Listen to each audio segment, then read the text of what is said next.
રાષ્ટ્રપતિ દ્રૌપદી મુર્મુએ ગાંધીનગર સ્થિત national forensic sciences યુનિવર્સિટીના ત્રીજા દીક્ષાંત સમારોહમાં હાજરી આપી. સમારોહ પ્રસંગે રાષ્ટ્રપતિએ વિદ્યાર્થીઓને અભિનંદન પાઠવ્યા અને ફોરેન્સિક વિજ્ઞાન ક્ષેત્રમાં તેમના યોગદાન માટે પ્રોત્સાહિત કર્યા.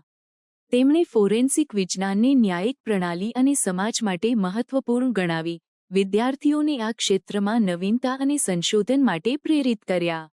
આ સમારોહ દરમિયાન રાષ્ટ્રપતિએ યુનિવર્સિટીના શિક્ષણ અને સંશોધન ક્ષેત્રે થયેલી પ્રગતિની પ્રશંસા કરી.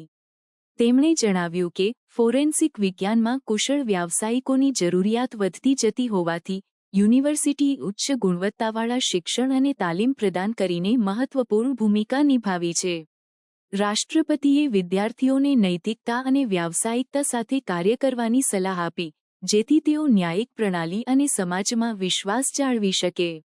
ગાંધીનગરની મુલાકાત દરમિયાન રાષ્ટ્રપતિ મુર્મુએ યુનિવર્સિટીના ફેકલ્ટી સભ્યો અને વિદ્યાર્થીઓ સાથે સંવાદ કર્યો, જેમાં તેમણે ફોરેન્સિક વિજ્ઞાનના વિવિધ પાસાઓ અને તેના ભવિષ્ય વિશે ચર્ચા કરી.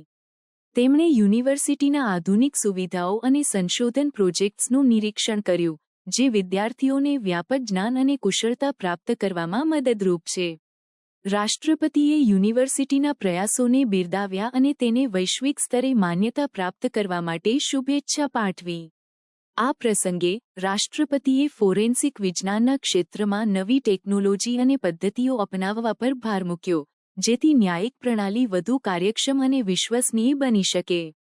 તેમણે વિદ્યાર્થીઓને સતત શીખવાની અને સંશોધન કરવાની પ્રેરણા આપી, જેથી તેઓ ફોરેન્સિક વિજ્ઞાનના ક્ષેત્રમાં નવી ઊંચાઈઓ હાંસલ કરી શકે.